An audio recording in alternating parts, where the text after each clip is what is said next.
Hello दोस्तों, हमारे channel Vinay Yadav VSC में आपका स्वागत है। आज हम आपके लिए लाए हैं कक्षा 10 विज्ञान प्रकाश परावर्तन तथा अपवर्तन भाग 1।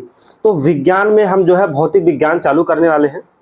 अब जो है ध्यान से आप वीडियो को देखिए, आपको बहुत ही अच्छे से मैं समझाने वाला हूं कि प्रकाश क्या है या परावर्तन क्या है या अपवर्तन क्या है, उसके बारे में आपको डिस्कस करने वाला हूं। तो चलिए जो है चालू करते हैं। सबसे पहले हम देखते हैं प्रकाश। प्रकाश क्या होता है? देखिए, प्रकाश की परिभाषा क्या होता है। प्रकाश एक प्रकार की ऊर्जा है जो किसी वस्तु को देखने में सहायता करती है, प्रकाश कहलाती है। यानी प्रकाश क्या है? प्रकाश एक प्रकार की ऊर्जा है जो हमें क्या करती है, किसी वस्तु को देखने में मदद करती है। यानी जो भी वस्तु है उसको आप देख रहे हैं तो उसमें प्रकाश जब उस पर पड़ता है उस तो आपको वो दिखाई देती है। ठीक है ना। जैसे देखिए, मैं एक वस्तु के माध्यम से समझा रहा हूं आपको। मान लीजिए ये एक वस्तु है, ये एक वस्तु है। ठीक, ये क्या है? आपका एक वस्तु है। अब जो है क्या हुआ, इस वस्तु पे मान लीजिए यहां से प्रकाश पड़ रहा है। प्रकाश इस वस्तु पे पड़ा, इस पर टकराया। मान लीजिए यहाँ कोई खड़ा हुआ है, मान लीजिए चंगू खड़ा है। चंगू देख रहा है कि क्या कलाकारी हो रही है। तो अब जो है प्रकाश इस वस्तु पे पड़ा और यहां से टकराया। प्रकाश यहां से टकराया, चंगू के नेत्रों पे गया। जब उसके नेत्रों पे गया तो चंगू को यह क्या कर रहा है, ये जो वस्तु है उसको देखना प्रारंभ हो गई। तो इससे यह पता चला कि जो है कि जब प्रकाश किरण किसी वस्तु पर पड़ती है और टकरा कर हमारे नेत्र पड़ती है, हमको वस्तु क्या करती है, दिखाई दे। जैसे देखिए ये मार्कर है ना। अब ये मार्कर हमको दिख क्यों रहा है? क्योंकि प्रकाश इस पे पड़ा और टकरा के हमारे नेत्रों पे आया और तब जाके हमको ये मार्कर दिखा। या और भी हम उदाहरण से समझ सकते हैं। जैसे मान लीजिए अंधेरा रूम हो जहां जो है कुछ दिखता ना हो, आपको एकदम लाइट और सब बंद हो, आपको कुछ ना दिख रहा हो। तो अब जो है एक टॉर्च को लीजिए और टॉर्च को जो है जिसको देखना, जिस वस्तु को, या कोई आपके सामने कोई व्यक्ति खड़ा है, टॉर्च उसके ऊपर फोकस जब करेंगे तो वो व्यक्ति आपको दिखना क्या करेगा, चालू करेगा। जब उस व्यक्ति के ऊपर आप टॉर्च क्या करेंगे, फोकस करेंगे। ठीक है ना। अब जो है आपने उस व्यक्ति पे फोकस किया, वो व्यक्ति दिखा, लेकिन आप एक बार टॉर्च को अपने ऊपर फोकस करिए। आप अपने ऊपर फोकस करेंगे, आपको तो टॉर्च जो है दिखेगा, लेकिन वो व्यक्ति नहीं दिखेगा। तो इससे ये पता चल रहा है कि अगर प्रकाश किसी वस्तु पर पड़ता है तो हमें वस्तु दिखाई देती है। अगर वस्तु पे हमारे ऊपर डायरेक्ट पड़ रहा है तो हमें वस्तु नहीं दिखाई देती। अब जैसे मान लीजिए कि हमारे सामने कोई व्यक्ति खड़ा है और फोकस जो है हमारे ऊपर किया जा रहा है और कोई टॉर्च हमारे ऊपर जला है। अब मैं उस व्यक्ति को देख पाऊंगा? तो नहीं देख पाऊंगा। क्यों? क्योंकि हमने बताया कि अगर हमें किसी वस्तु को देखना है तो प्रकाश जब उस पर पड़ेगा, उस वस्तु पे या उस व्यक्ति पे, तब उस पे से प्रकाश पड़ा और टकरा के हमारे नेत्रों पे आए, तब जाके हमको वस्तु क्या करती है, दिखाई देती है। ठीक है, प्रकाश हो गया। अब हम देखेंगे प्रकाश किरण। प्रकाश का किरण। अब देखिए प्रकाश का किरण क्या होता है। प्रकाश जो है एक सीधी रेखा में गमन करता है ऐसे।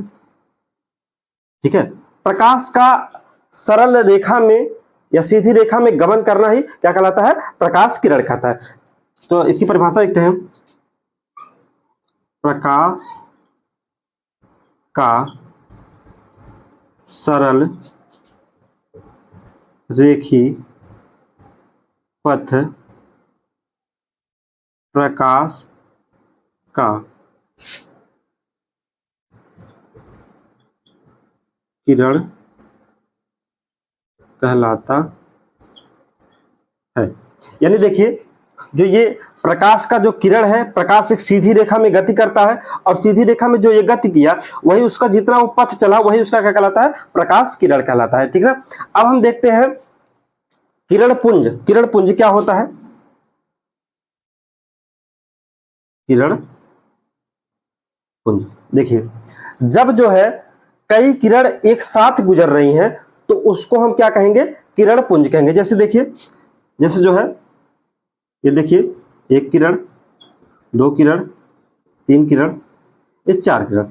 इस प्रकार कुछ किरण एक साथ ऐसे गुजर रही हैं तो यही क्या कहलाएगा, आपका किरण पुंज कहलाएगा। प्रकाश का किरण पुंज कहलाएगा। क्या कहलाएगा? प्रकाश का किरण पुंज। प्रकाश का किरण पुंज कहलाएगा।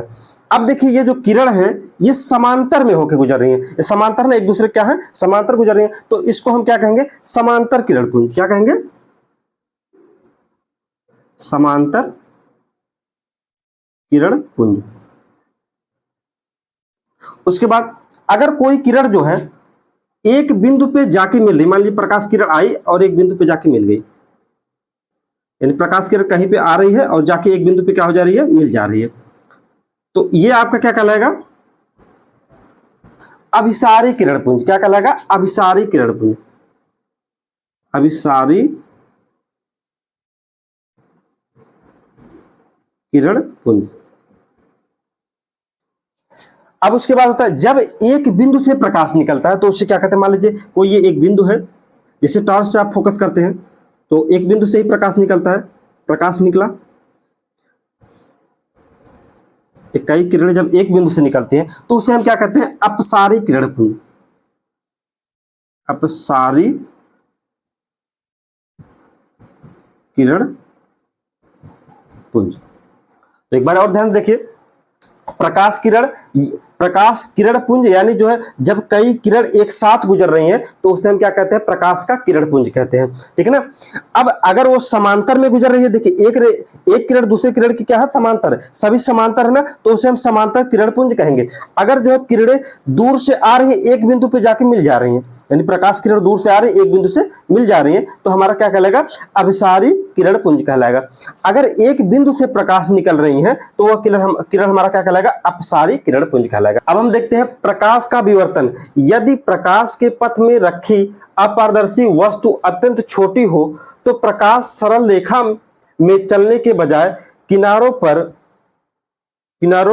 पर मुड़ने की प्रवृत्ति रखता है, तो इस घटना को प्रकाश का विवर्तन कहते हैं। यानी क्या कह रहा है परिभाषा, कह रहा है यदि कोई अपारदर्शी वस्तु है और प्रकाश किरण आ रही है और उसे टकराकर मुड़ जा रही है तो इस घटना को आप क्या कहेंगे, प्रकाश का विवर्तन कहेंगे।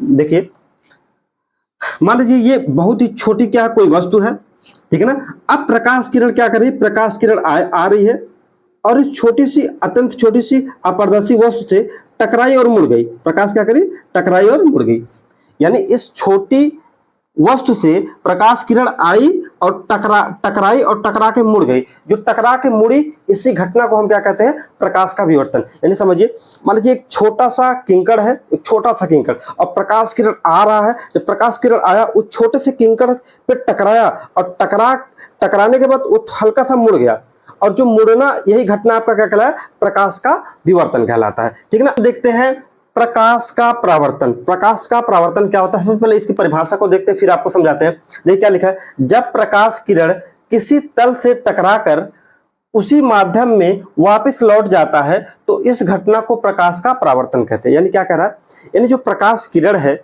जब वह किसी भी वस्तु से उस पर टकराई और टकरा कर पुनः उसी माध्यम में वापस लौट गई, इस घटना को आप क्या कहेंगे, प्रकाश का परावर्तन। जैसे ये बोर्ड देख रहे हैं ना, ये बोर्ड है ना, अब प्रकाश किरण इस बोर्ड पे आया और इस बोर्ड से टकराया और टकरा के पुनः क्या हो गया, वापिस हो गया, तो यह घटना क्या कहलाएगा, प्रकाश का परावर्तन कहलाएगा। जैसे आप देखते हैं बचपन में आपने देखा है, क्या देखा है कि जब शीशा वगैरह जो फूट जाता है तो हम लोग लेके क्या करते हैं, सूर्य के तरफ इसे दिखाते हैं और सूर्य की रोशनी इस पे टकराई, इस शीशे पे या दर्पण पे, और टकराने के बाद एक रोशनी निकलती है, एक रोशनी निकली ना, यानी वो प्रकाश आया और टकराया और कहीं और दिख रहा है, तो यही आपका क्या कहलाता है, प्रकाश का परावर्तन कहलाता है। या आप खड़े हैं या कोई भी व्यक्ति खड़ा है, जब प्रकाश किरण आई और उससे टकराई और टकराने के बाद पुनः उसी माध्यम में वापस लौट जाती है, यह घटना क्या कहलाता है, प्रकाश का परावर्तन कहलाता है। अब देखिए जैसे हम यहाँ लेते हैं दर्पण, एक लेते हैं, दर्पण के द्वारा आपको सिखाते हैं कि कैसे जो है प्रकाश परावर्तित है। मान लीजिए ये आपका एक समतल दर्पण है, ये आपका एक क्या है, समतल दर्पण है, समतल दर्पण है।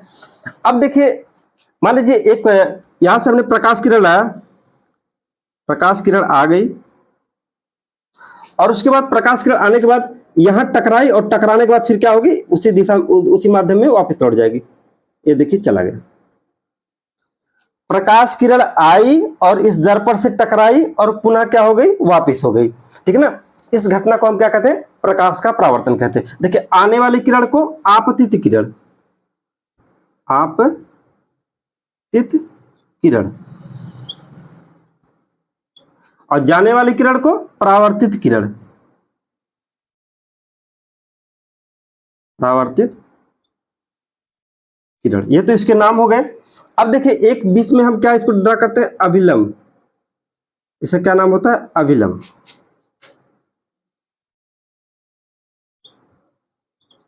अभिलंब हो गया, ठीक। अब देखिए आने वाली किरण आपतित किरण, उसके बाद दर्पण से टकरा के निकल गई, उसका नाम क्या है, परावर्तित किरण। उसके बाद हमने एक क्या किया, अभिलंब ड्रा कर दिया। अब देखिए इनके द्वारा एक कोण बन रहा है, ये देखिए और ये देखिए, तो कोण बन रहा है ना। अब देखिए जो ये वाला कोण है, आपतित किरण और अभिलंब के बीच में जो कोण बन रहा है उसको कहते हैं आपतन कोण, आपतन कोण, आपतन कोण हो गया। उसके बाद जो परावर्तित किरण और अभिलंब के बीच में ये वाला जो कोण बन रहा है इसे कहते हैं परावर्तन कोण,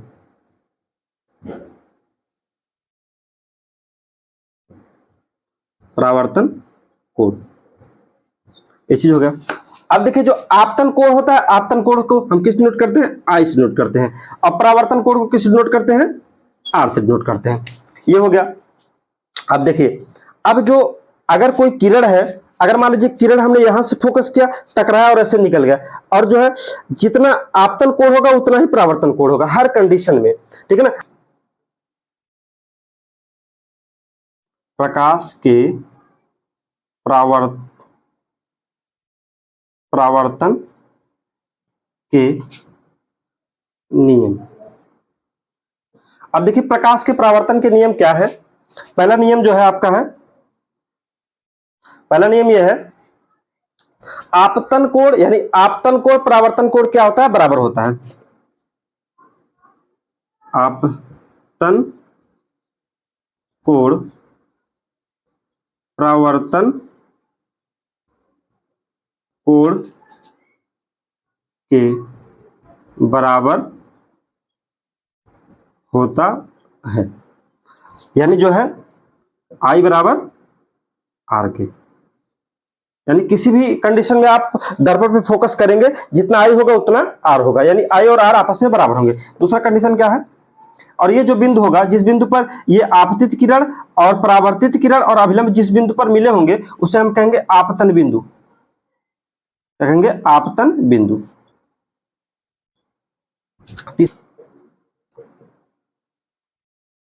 आपतन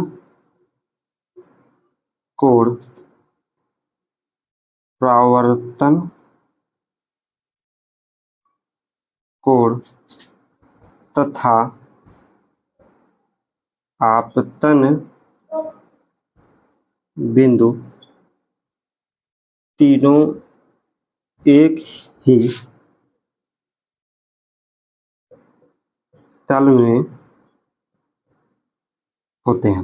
यानी क्या कह रहा है, देखिए आपतन कोण, परावर्तन कोण तथा आपतन बिंदु तीनों एक ही तल में होते हैं। यानी जो है जो आपका ये आपतन कोण है, परावर्तन कोण है, तो आपतन बिंदु है, तीनों क्या है, एक ही तल में क्या है, स्थित है। ये पॉइंट आपको क्या कर रहा है, ये आपके प्रकाश के परावर्तन के नियम है।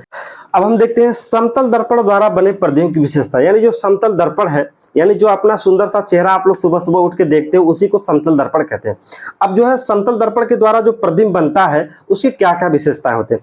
अब हम देखते हैं प्रतिबिंब क्या होता है। देखिए एक बिंब होता है, एक प्रतिबिंब होता है। बिंब क्या होता है, जो आप है या जो कोई वस्तु है वो क्या कहलाता है, बिंब कहलाता है, और जो उसका दूसरा रूप जो दर्पण में बनता है वही क्या कहलाता है, प्रतिबिंब। जैसे सुबह सुबह आप उठने के बाद आप क्या करते हैं, सबसे पहले शीशा देखते हैं कितने सुंदर लग रहे हैं कि नहीं लग रहे हैं। तो जो सुंदरता देखते हो, जो आप सुंदरता देख रहे हो, आप बिंब हो, जो आपका सुंदर सा चेहरा जो उस दर्पण में दिख रहा है उसी को कहते हैं प्रतिबिंब। अब बिंब और प्रतिबिंब की बातें यहाँ पे चलेंगी, चलिए देखते हैं। तो अब क्या करा, समतल दर्पण द्वारा बना प्रतिबिंब सदैव सीधा व आभासी होता है। यानी क्या करा, जो समतल दर्पण है उसमें जो प्रतिबिंब बनता है, यानी जो समतल दर्पण यानी जो आप देखते हो सुबह में, उसमें जो आपका प्रतिबिंब बनता है यानी आपका जो हमशक्ल जो बनता है वह सदैव सीधा व आभासी होता है। सीधा और आभासी होने का मतलब, सीधा यानी जैसे आप हो सेम वैसे दिखाता है सीधा, और आभासी यानी आभास करते हो, उसको वास्तविक नहीं देखते हो, वो आभासी होते हैं। यानी आभास कर सकते हो कहाँ, कि आपका चित्र जो है, आपका प्रतिबिंब जो है पीछे बन रहा है, ठीक है ना। ये चीज हो गया। उसके बाद क्या करा, प्रतिबिंब का साइज वस्तु के साइज के बराबर होता है। देखिए मान लीजिए आपके पास ये दर्पण है, क्या दर्पण है, ये जो है आपका समतल दर्पण है। अब मान लीजिए अब क्या इसमें क्या कह रहा है, प्रतिबिंब का साइज वस्तु के साइज के बराबर होता है। यानी मान लीजिए यहां कोई चंगू खड़ा है, ये मान लीजिए चंगू खड़ा है, चंगू खड़ा होके दर्पण में क्या कर रहा है, चेहरे को देख रहा है। चलिए चंगू जो है यहां खड़ा होके दर्पण में देख रहा है। अब देखिए चंगू जो है दर्पण में जो देख रहा है तो उसका एक प्रतिबिंब इसके पीछे बनेगा। क्या बनेगा, प्रतिबिंब बनेगा।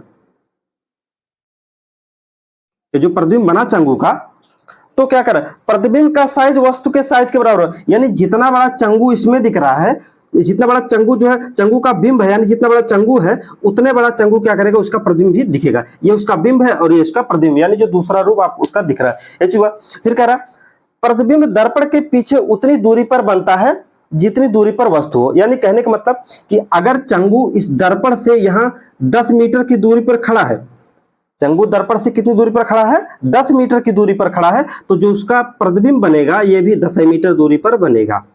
कितनी मीटर दूरी पर बनेगा, 10 मीटर दूरी पर। जैसे देखिए आप एक दर्पण ले लीजिए, यानी जो चेहरा देखते हो समतल दर्पण ले लीजिए, और जो है आप जो है मान लीजिए दर्पण को हमने यहां रख दिया, जैसे मान लीजिए बोर्ड ही हमारा क्या है, दर्पण है। अब जो है इस बोर्ड से हम इधर मान लीजिए इस बोर्ड से 5 मीटर दूरी पर हम खड़े हो गए, तो हमारा जो अगला रूप जो दिख रहा है आपका सुंदर सा चेहरा ना उस दर्पण में, तो वो सुंदर सा चेहरा जितनी दूरी पर आप इधर हो ना उतनी दूरी पर आपका जो है दर्पण से पीछे भी वो होगा। देखिए जितना जितना दूरी इधर आते जाएंगे उतने जो है हमारा प्रतिबिंब भी पीछे जाता जाएगा। ये चीज में कह रहा है। फिर कह रहा है प्रतिबिंब पार्श्व परावर्तित होता है। देखिए पार्श्व परावर्तित का मतलब क्या होता है कि आपको उल्टा दिखेगा। जैसे आप क्या करेंगे, आप जो है जब जो है मान लीजिए ये आप दाहिना हाथ है, तो आप जो है दर्पण के सामने अगर रखेंगे तो आपको कुछ इस प्रकार दिखेगा, इस प्रकार दिखेगा, ये वाला हाथ दिखेगा।